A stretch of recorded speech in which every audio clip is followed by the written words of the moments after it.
Gone girls and the hunt to find them. I'm concerned. I'm worried. I don't know what to think.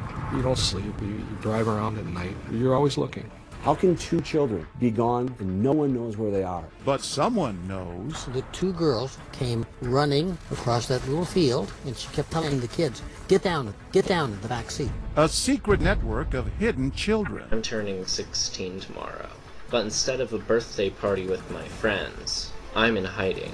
It was moving between houses with people who I'd never known. But are the girls part of it? Lieutenant Polinsky called me and said, "Are you sitting down?" And then I knew something was coming. A sudden appearance and an explosive story. He had 6 gunshots. He was going to shoot all of us. I've never seen anybody that scared before. A family torn apart and accusations of brainwashing. My writing then and what I wrote then, that doesn't sound like me. Footprints in the snow. Welcome to 2020 on ID.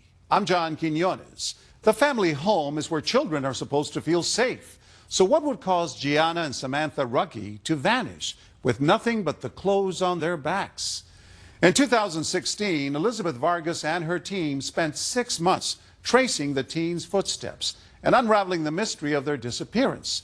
Along the way, from big cities to frozen farms, sandy beaches to jail cells, they also unearthed a nationwide jigsaw puzzle of children declared missing. But were they?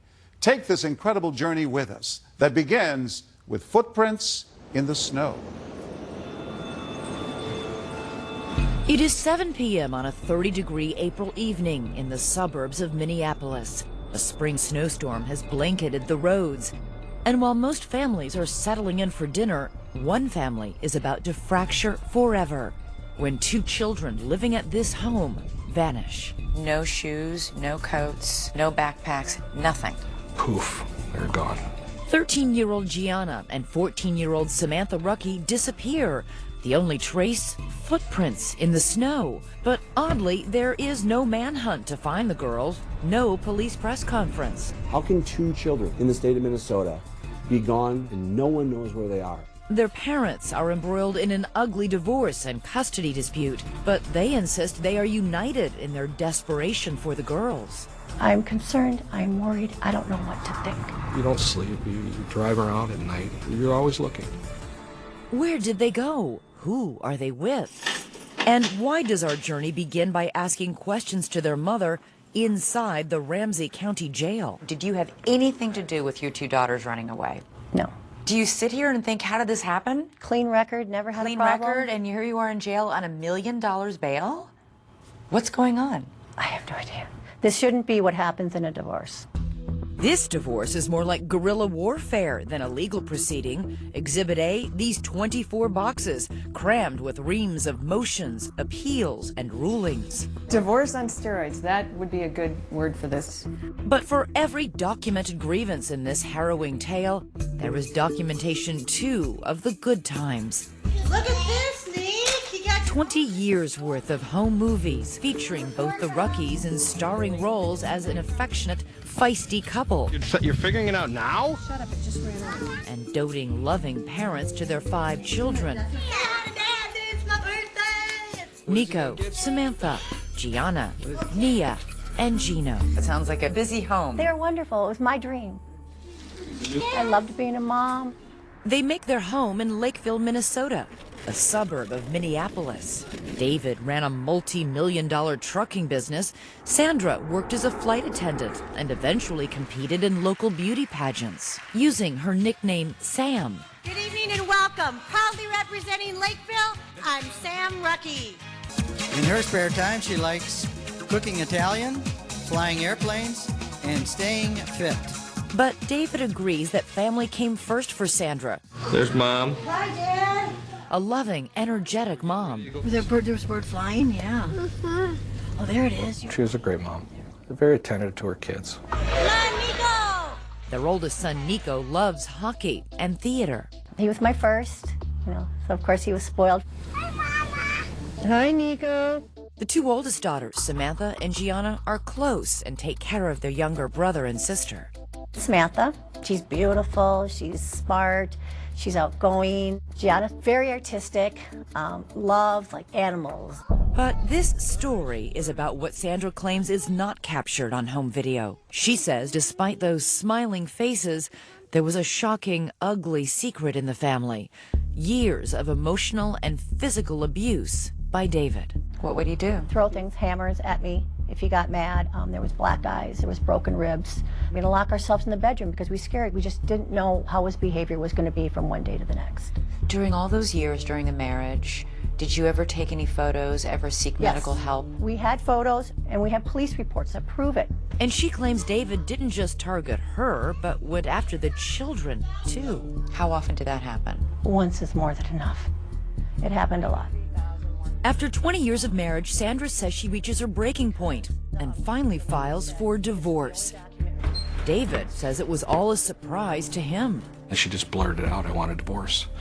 And it caught me off guard. It really did. So you were shocked when she said, I want a divorce? Oh, absolutely. Seeking counsel, he meets with attorney Lisa Elliott. David was pretty much in shock, but the one thing he did say to me is, this will be the craziest case you've ever had. He knew that then? He knew it then. And that was just the beginning. Sandra also gets an order of protection against her husband, saying she is frightened for her life. And then she calls police on him at least 20 times, claiming he continuously violates it. He broke into the house, came running up the stairs, jumped onto the bed that I was at, started choking me, and then took a pillow and started suffocating me. The children, now ages 8 to 14, remain in Sandra's custody and refuse to even see David, rebuffing all of his attempts to connect.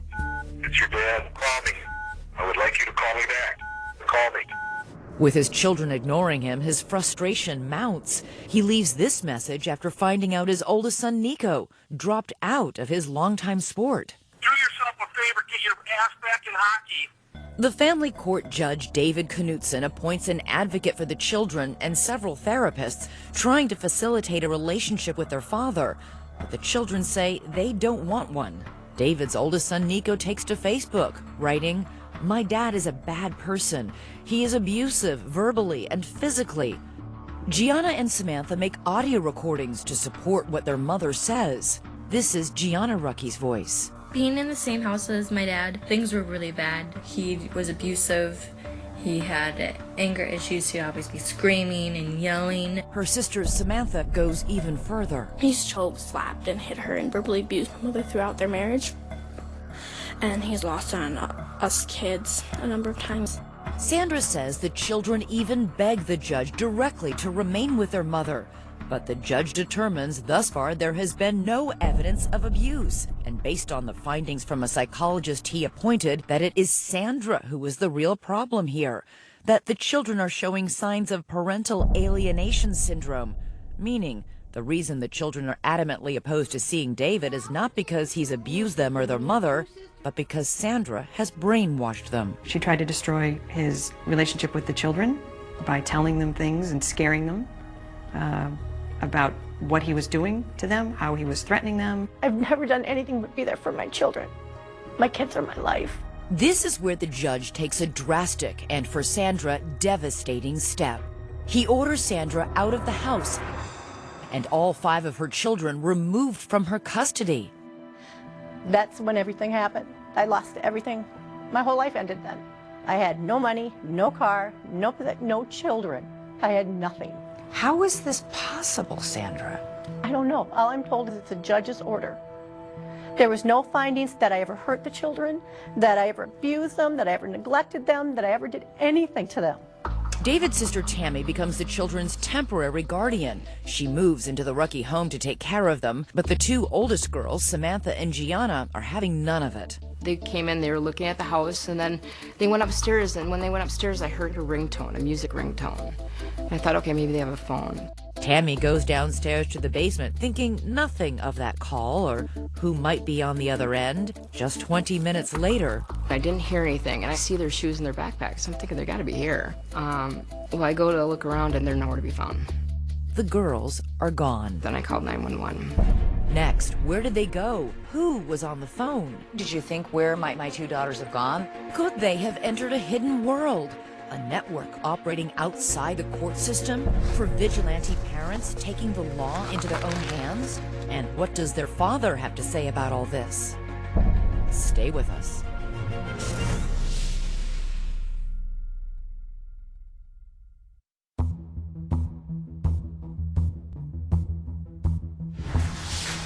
Normally, 2 teenage girls vanishing into thin air would be the top story on the local news.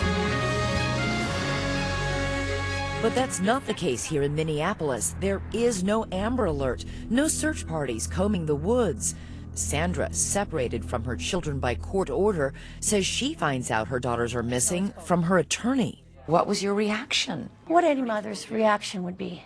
I am concerned, I am worried, everything was going through my mind. When Sandra's ex-husband David finds out his daughters have disappeared, he is terrified. What was your biggest fear?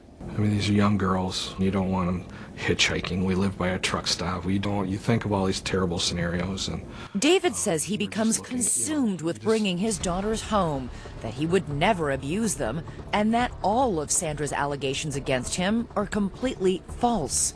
Have you ever raised a hand against Sandra or your children? Have you ever struck them? No. Have you ever physically abused them in any way? No. I'm a big guy. I kind of come across aggressive, but I never pushed myself upon her. I never did a thing to my children. Do you have a problem with anger? Not anger, it's frustration. Is it possible that there was something in your body language or the way you were speaking that scared Sandra or the children? You know... Do the fights get out of control? No. I'm going to yell. You're going to feel pinned. But as far as abusive, no. But if there wasn't any physical abuse, how is it possible that the Rucky children would tell such frightening stories? Lisa Elliott is David's attorney. They are parroting what their mom is saying. But they're not young children. No. Why would they do this? I think she had them so afraid of what would happen if they went with their dad that she said, you have to say this or you're going to end up with your dad. And David begins to suspect that Sandra knows more than she's saying about their missing daughters. You and Sandra had been involved by this point in a lengthy and bitter custody fight. Did you think she might have something to do with this? Yeah, oh yeah. As the weeks pass with no sign of Samantha or Gianna, David says he spends his nights driving the streets, searching. He begins tailing Sandra to see if she might lead him to the girls, and even hires a private investigator. You can't get rid of that pain. It never goes away. My mother, mostly, would say, you know, prepare yourself. Prepare yourself for what? If you never find the girls. How? I couldn't stop looking. The same cannot be said for Sandra, who appears to go back to life as usual, hopscotching around the world as a flight attendant, popping up on Facebook at an NHL finals game, and lounging on a boat with friends. Did you call the police? I had an order not to contact the police. You have a right to contact the police if you're a victim of a crime or if you're I have a court in order danger. from Judge Knutson that I am not to contact the police. But this court order directly contradicts that, specifically stating that Sandra should report any information she has about the girls' whereabouts to authorities. So you did nothing when you found out they were missing then? Okay, I guess if you're in that situation where you've been stripped of everything related to your children, you don't know what to do. If one of my children went missing, I'd be out there with a sandwich board saying, find my child. The courts had completely tied my hands. 1 month after the girls' disappearance, there is a bizarre twist in the story. They show up, but in a place no one expects. The Rucky girls say they want to be heard. On local television. They met with us at a hotel. We don't know who brought them here. The local Fox 9 station airs this story, and right there, sitting in front of the reporter, are the 2 missing Rucky sisters. I'm just really scared it's going to end really badly. And once again, they back up what Sandra has been saying. He was abusive. Really. In what way? Emotionally, verbally. I mean, our mom was always our protector, but now there's no one there to protect us. I watched them pleading their hearts out, telling, asking for help. That's what I saw. His 2 children begging for help. The Fox report includes an alarming allegation about David. This time, it is a chilling story about him wielding a gun and threatening to murder his entire family. He sat on our kitchen table and said that he was going to shoot all of us. He had 6 gunshots. He was going to shoot all of us, my mom included. David insists this claim is as baseless as all the others. I was glad to see my girls, but, you know, what I was hearing coming out of their mouths was hard. To local newspaper reporter Brandon Stahl, however, the most shocking thing wasn't what was in the story, but what was left out. There weren't any questions about, well, wait a second, we have 2 missing kids here. Are you being taken care of? Who's taking care of you? I wanted to know how they were doing. Were they okay? And as quickly as you can change the channel, the girls are gone again, vanishing back into the night. Months pass. Their faces appear on the missing and exploited children's website and on thousands of plastic bags distributed in northern Minnesota. The search continues for the Rucky girls. Their parents' epic divorce drags on until the judge finally makes his ruling. In a painstaking 60-page order, he drops a bombshell, awarding full custody of all 5 children to David, writing of Sandra's allegations of abuse that the court has not received any evidence to support her very serious allegations. He went on to say Sandra refused to cooperate with any of the professionals appointed in this case. For David, it is total vindication. 17-year-old Nico, 13-year-old Nia, and 10-year-old Gino return to their father's care. And while David works to mend his fractured relationship with them, his 2 missing daughters are no closer to being found. How were the 3 children reacting to the absence of their sisters? Were they worried? This was a big-time white elephant in the room. It just, you know, it was always something that was just there. The secret of what really happened to the Rucky girls holds for 2 alarming long years, until someone who knew that secret, someone who kept it, finally speaks up. You knew Sandra was lying. I thought she was, yeah. Well, you knew she was. And a secret underground network willing to defy court orders and hide children. We sort of pass messages. We use a lot of burner phones. Could this group hold the key to finding the Rucky girls? Stay with us.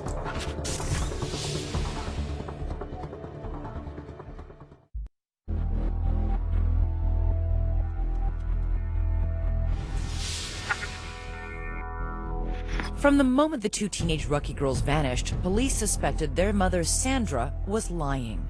At any point, did you tell your children to run away from home? No. You never encouraged any of your children? How can I encourage my children to run away? I've had no contact. Police suspected that not only did Sandra have contact with her girls, she also had help hiding them from a secret underground network of people willing to defy court orders and conceal children. Damon Dumas knows all about defying court orders. He went into hiding when he was 14 years old, using a loosely organized group of safe houses to escape life with a father he says was abusive. My mom actually made sure that she wouldn't know where I was going. Mm-hmm. She handed me off to someone she trusted, who handed me off to someone else that she trusted. Who was taking care of you? Whoever I was with was taking care of me. Were they strangers? They were all strangers, yeah. I was moving between houses with people who I'd never known. It'll be someone who maybe hears about me and says, hey, well, if Damon ever needs someone to stay with, he can stay with me. And we sort of pass messages. We use a lot of burner phones. Burner phones? You sound like you're in a spy movie. Well, in a lot of ways, that's what it felt like. So how often do you come out to the beach now? While on the run, Damon says he lived in around 10 different homes, never staying anywhere long. During that time, he made videos and posted them on the internet. And I'm turning 16 tomorrow. But instead of a birthday party with my friends, I'm in hiding. But this life in shadows came at a steep price. Did you go to school? Actually, I did not, and that's something that I sort of regret, because I ended up, when I got out of hiding, I had to go back a year in high school. What did you do with your days? I played video games. Honestly, I had no one to talk to. Were you homesick? Absolutely. Absolutely, every day. Those days turned into months, and instead of getting easier for Damon, life got more difficult. I called my mom and I said, I don't know how much longer I'm going to make it. Because I was considering suicide at that point. It had been very long in hiding. In those videos, Damon discussed the abuse he says he suffered. I told police about this. I told psychologists. I even told the judge. And yet somehow it was all covered up in lies. Today, Damon is an activist working with an organization called the Women's Coalition. He blames the court for forcing him into his life on the run, even though Damon's father strenuously denies ever abusing his son and a judge agreed there was no credible evidence to prove it happened. He said that whether or not I was being abused, my mom had to stop talking about abuse, and that Why I would was a going to judge do that if he really thought you were being abused? Because what people don't understand is that this is not something that is a one-time case. This is not something that happened to me. This is systemic. And the internet is teeming with videos of mothers who say they too have been victimized by family courts after they reported their allegations of abuse. As a mother, you try to protect your son, and that was my biggest mistake. I cried wolf when Children need to be believed. The courts forced my children to go on visitations. I am seeking justice. It is okay to protect our children. If you're a mother and you allege child abuse, your odds of losing custody are extremely high. Joan Meyer is a law professor at George Washington University who studies family courts. Her research has turned up some surprising and, in her mind, troubling results. If you raise abuse, especially child abuse, you've got to make a very strong case. If you can't nail it, not only will you lose custody, you may lose all access because the assumption will be that you have poisoned your child's brain with these ideas. Sandra says this is exactly what happened to her. So, did her daughters run away to protest a family court ruling like Damon Dumas? That's what Brandon Stahl, reporter at the Minneapolis Star-Tribune, wanted to find out. On the 2-year anniversary of the girls' disappearance, he decides to write a story. I wanted to know if the girls were okay and if I could find them. He didn't find the girls, but he did find this man, Dale Nathan, a diminutive 81-year-old who has spent years working as an attorney in custody cases. Dale had his legal license suspended after he refused to reveal where one of his clients was in hiding with her child. He is a fervent supporter of Sandra. Dale is somebody who believes to the bone that the family courts in Minnesota are corrupt. The story Dale tells is a doozy. He says he was with Sandra on the night her daughters ran away. He says Sandra and he were driving around in Sandra's car when she took him to this field, just blocks away from the Rucky home.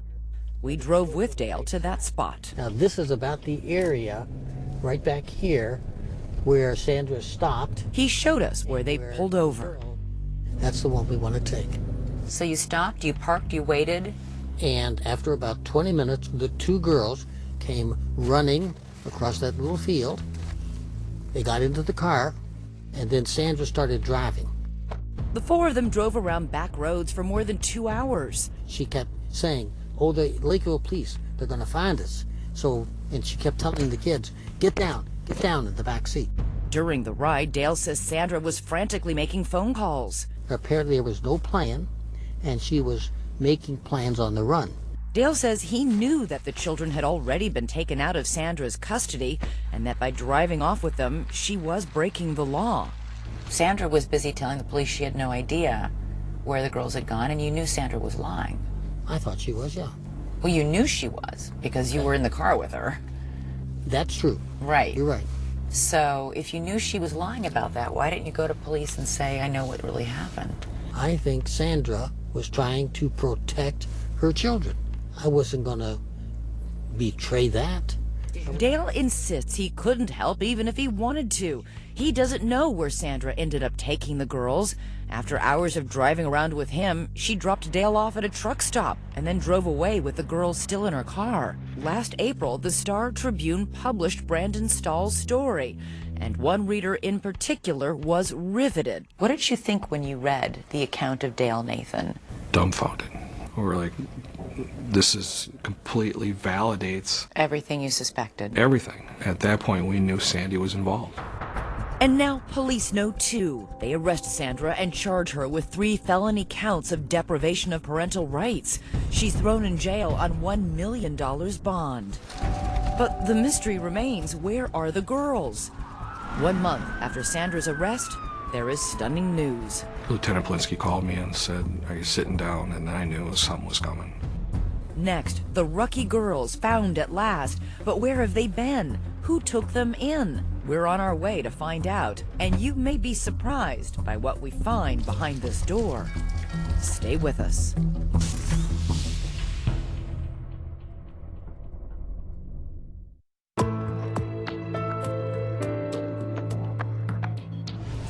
It has been more than 2 years since teenagers Gianna and Samantha Ruckey disappeared from their suburban Minneapolis home.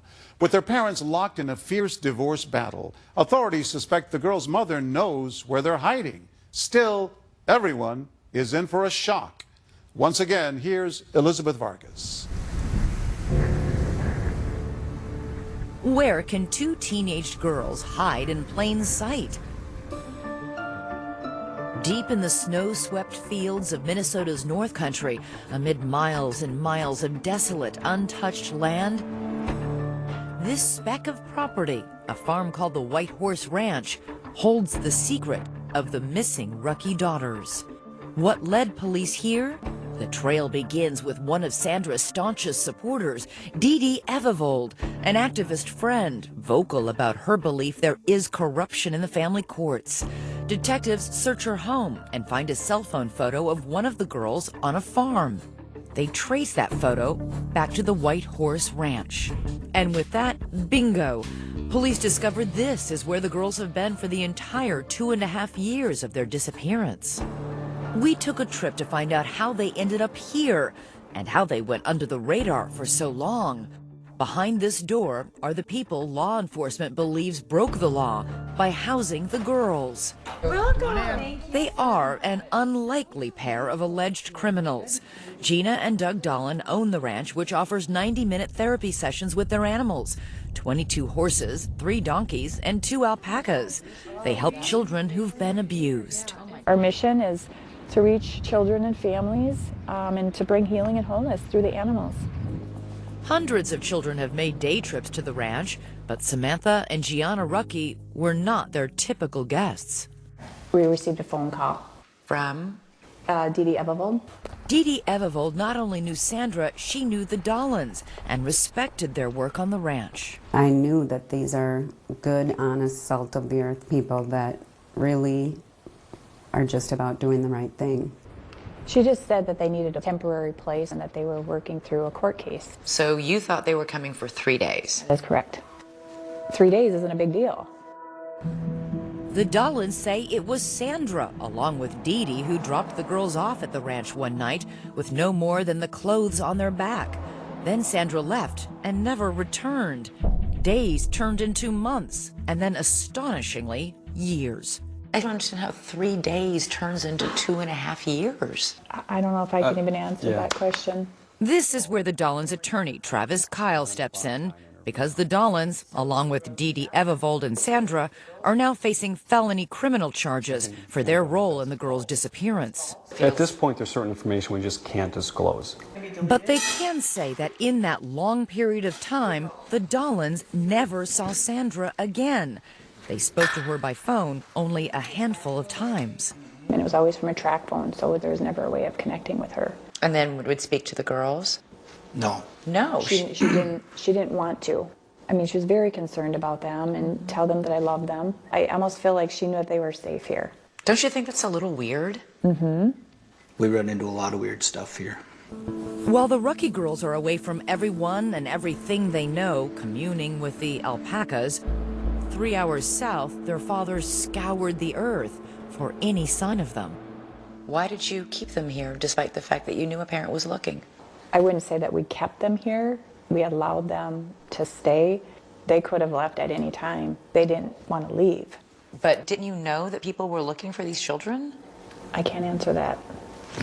Not at this time. Our choices were to put them out on the street or give them a place to live. And we did not want them out on the street. They told you they would continue to run away Yes, if they were forced not to going return to their back father? But you must have known, you did know that they had a father who was looking for them. Did you ever think about him? I thought about them living on the street and what would happen to them if they were on the street. Did you try and reason with them? They're girls, they're minors, they're not allowed by law to decide where I get to live and what's best for me. Yes, we did. A number of times. And it was a lot of fear. I've never seen anybody that scared before. Did they ever sound coached to you? No. No. I believed him, 100%. At the ranch, the girls made a new life for themselves with the Dolans. They were homeschooled. Their daily activities included helping with the animals. Everybody has to do chores. Anything from cleaning pens to feeding the animals to brushing them. The nearest town is Herman, population 437. Was it a secret that the girls were here? No. No, it was not. So you didn't like say, okay, go hide in the back bedroom when somebody's pulling up? Everybody knew they were here. You made no effort to conceal them? No. No, they had been in public, they'd been out shopping, they were in the hair salon in Elbow Lake. They went to church with us. And they went by their first names, Samantha and Gianna? Yes. The Dollins say they were only helping the girls. They, along with Dee Dee Evevold and Sandra, have all pleaded not guilty to the charges against them. But what about that so-called underground network that helped children like Damon Dumas flee court orders? Are you part of this underground network? No. No. We were asked the question, and my question back was, what is that? Last November, Doug looks out the window and sees Lakeville police and county deputies sitting out front. Police are simply following the trail from Dee Dee Evevold's cell phone photo, not realizing the girls are actually there. I walked out and they told me that they were looking for the girls and wanted to know if I knew anything about them or their whereabouts. And I told them, yes, they're in the house. They were quite frankly shocked. The Dollins say the girls were devastated. Is that the last time you saw them? Yes, it was hard. So what would you say to them if they were watching this? We pray for them every day and we love them. And we want what's best for them, truly. But did they do what was best for them? David Rucky's attorney, Lisa Elliott, says absolutely not. Is it possible they were just good Samaritans trying to help? When the mother drops them off and doesn't come back for them, ever? For 2.5 years? For 2.5 years, I would think most people would at some point say, we need to look into this. So what happens when police take the girls from the farm? Lieutenant Blinsky called me and said, we found the girls. And I kind of crouched down to the floor and I didn't say anything. He said, are you still there? I said, yeah. So I really didn't get absorbed very long. We went right back into dad mode. So how does a broken family get pieced back together? When David finally sees the girls for the first time, it is not the reunion he imagined. Were you nervous? I ran out of the room. I started crying. I didn't recognize them because, you know your children. You remember what they sound like. You remember how they looked. I didn't recognize my daughters. The hard work begins of building trust with two girls who still fear their father. Samantha and Gianna said a lot of devastatingly terrible things about you, publicly. But again, they're in a fragile state. Do they still believe those things? I don't know. We don't get deep into things along that line, so we're moving forward. While the girls may not be recanting their accusations against their father, their big brother is. Coming up, I'm done playing a pawn. Sandra's own son is turning on her. And now that her supporters are revealing her role in the girl's disappearance, what will she say when we confront her? You sat right here and spent half an hour telling me you hadn't seen or spoken to your daughters. If you were lying to me about that, what else might you be lying to me about? Stay with us.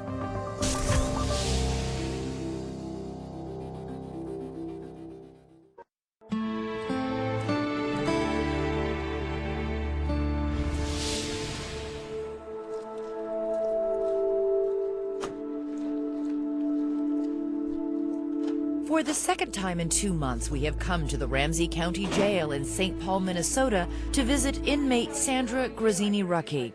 She is still here, awaiting trial on felony charges that she hid her daughters from their father for 2.5 years. Surprised you're still here? Yeah, very surprised. When we first spoke to Sandra, she told us she wasn't involved in the disappearance of her daughters. Did you have anything to do with your two daughters running away? No. You didn't know where they were these last 2 years? No.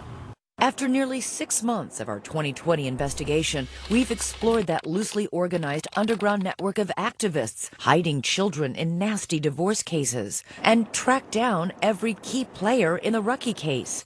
The Dollins, Dee Dee Evevold, Dale Nathan, all supporters of Sandra's who say they weren't part of any network, but who authorities say helped her hide her daughters for 2.5 years. Dale Nathan said that he was with you when your two daughters jumped in the back seat without shoes or coats, and then you drove off. This is that is true? related to the trial. Yeah, that'll all be talked about at the upcoming I can't comment trial. on anything related to the trial. You know Well, that. all I'm telling you is you sat right here and spent half an hour telling me you hadn't seen or spoken to your daughters. And I can tell I've you now that I can't. spoken to 3 people who tell us, in fact, that's a lie. So if you were lying to me about that, what else might you be lying to me about? I can't discuss anything regarding the trial. I just can't. While Sandra is now suddenly not talking about her case, her attorney Michelle McDonald hints at a possible defense, saying if Sandra truly believed her children were in danger, she was free to break the law to protect them. They have to prove beyond a reasonable doubt that she didn't have a reasonable belief that her children needed protection. Which makes those allegations of physical abuse during the marriage so important. If those claims are true, then a jury perhaps could forgive Sandra for what she did.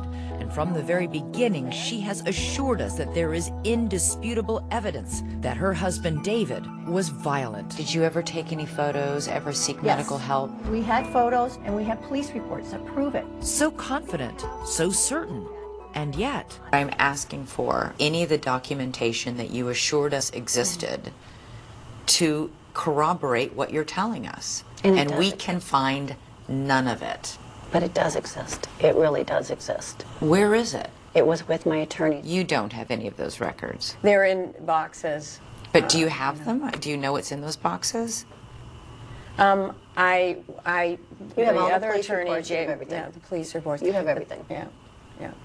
And I will turn them have over everything. to you. so we head to Michelle McDonald's law office for an appointment with those boxes. Okay, so here they are. This is Sandra Grazzini-Recky's basically divorce case. We spend hours there scouring thousands of documents, and in more than 20 boxes, we didn't find a single piece of paper or photo to prove that any physical abuse ever happened.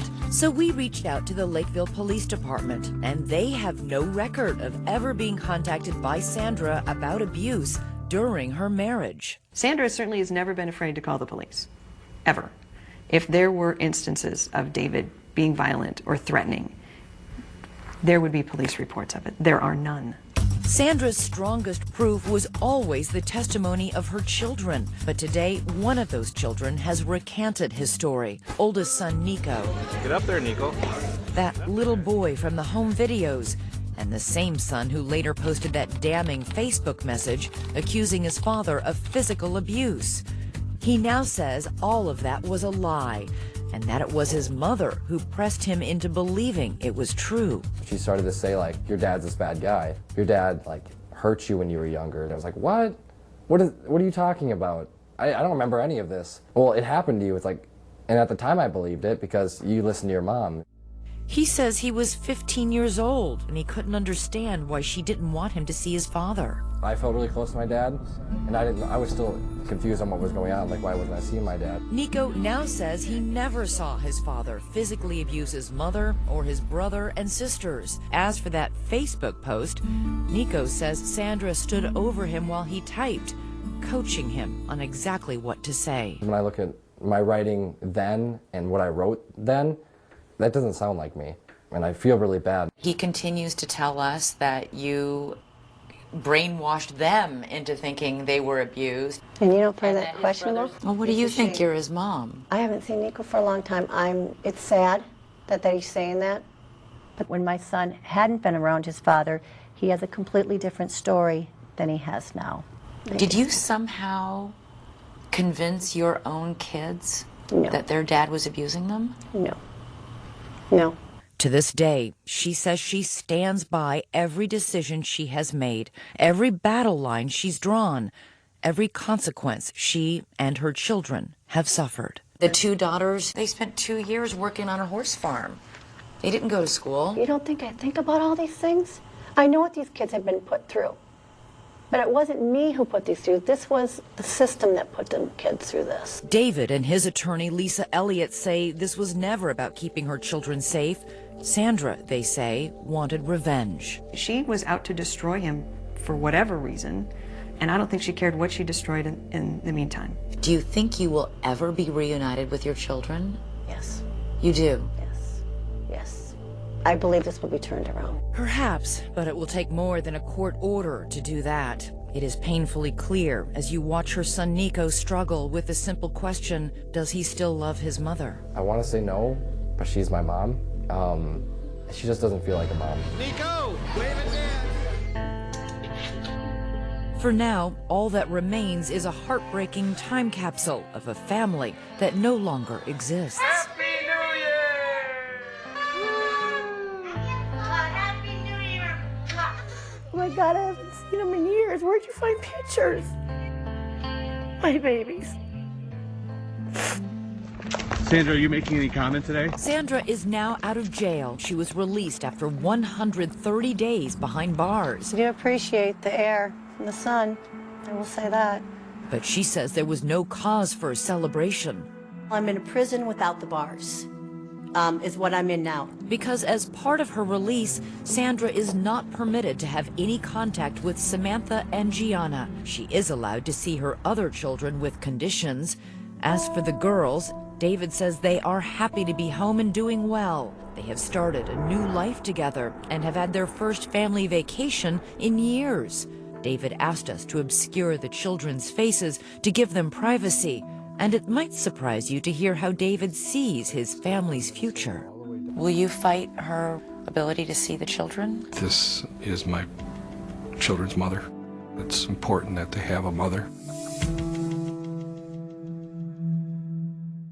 As of 2016, Samantha and Gianna Rucky are back in their high school and getting good grades. Their mother, Sandra, meanwhile, was later found guilty for her role in the girls' disappearance.